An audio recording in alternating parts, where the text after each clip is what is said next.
kristen jomfru og sådan noget, og det skal være så søde ved ham. Er I med på det? Er I med på det? Ja! Godt. Giv en stor hånd til Nikolaj Lange, damer og herrer.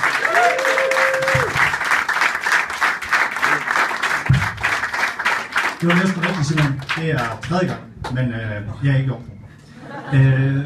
Jeg var ikke så langt i processen, at jeg lige blev gift for anden gang.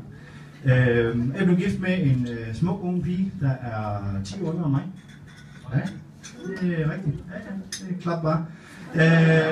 Men i den forbindelse, der hun flyttet ind til mig. Det er meget praktisk, hun er gift. Men det, der er knap så fedt, det er, at hun har taget sit fladjern med. Ja, det er du frygteligt nu.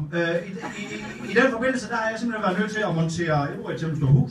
Men hele den ene tagside, der har jeg fået solceller til at trække det her fladjern. Men det kan ikke følge med. Så det sidste, jeg har gjort, det var simpelthen, at jeg har sådan en klokradio på min natbord. Vækord, der har jeg trukket ud af stikkontakten, bare for at følge med i strømmen. Så har jeg taget den af, så har jeg købt mig et gummilagen. Sådan en fin gummilagen med sådan en lille tagrand på. Så det, når nogen skulle lande på gummilagen, det ryger dernede i. Og så har jeg jo nået en alder, hvor at kurven på mit søvnbehov og kurven på min blærekapacitet, de krydser hinanden. Så der sidst på natten, først på morgenen, der lader jeg bare vandet gå nu. Så ligger jeg der og hygger mig i den der dejlige varme morgenurin. Jeg skutter mig godt under dynen. Pragtfuldt. Og det går jo hen og bliver koldt. Sådan er det jo. Det går hen og bliver koldt på et tidspunkt. Og så er det sur fjern. Jeg har den mulighed før på mit vækord, der kunne jeg lige snuse den i 9 minutter. Det kan jeg ikke mere, men hvis jeg lige lægger mig på hælen og så på nakken, så kan jeg nappe 55 sekunder. Men så er det ud af sengen. Så skal jeg op. Men så er jeg her, så der var et par morgener, der er jeg vågnet op med morgenrejsning. Sådan en rigtig solid morgenrejsning. Og jeg blev sgu helt stolt. Det er ikke hver dag, det sker min alder mere. Altså i puberteten, det er altid. Men det jeg så ikke kan bemærke, det ved jeg egentlig godt, men min pik den slår sådan et frisk sving til højre. Så kom simpelthen til et tidspunkt konen.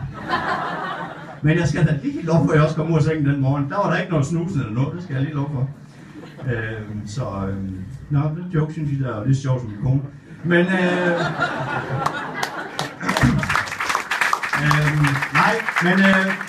som sagt, så er hun jo, hun er 10 år yngre end mig.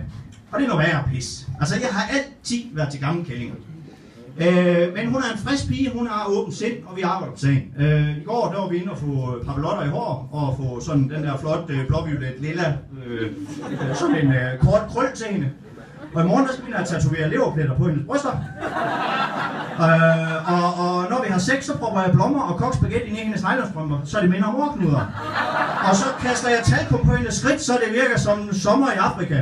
Det er fantastisk. Det er verdensklasse. Men så her i går også, det er godt for dem, der skete mig i går.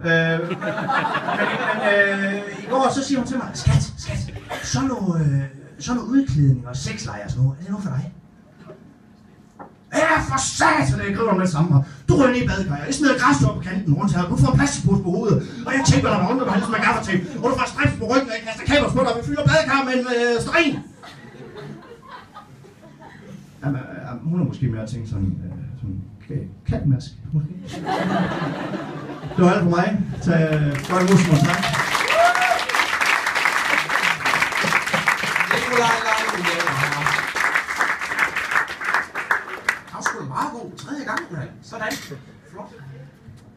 Som jeg sagde lige før, så arbejder jeg i den her vuggestue, og tro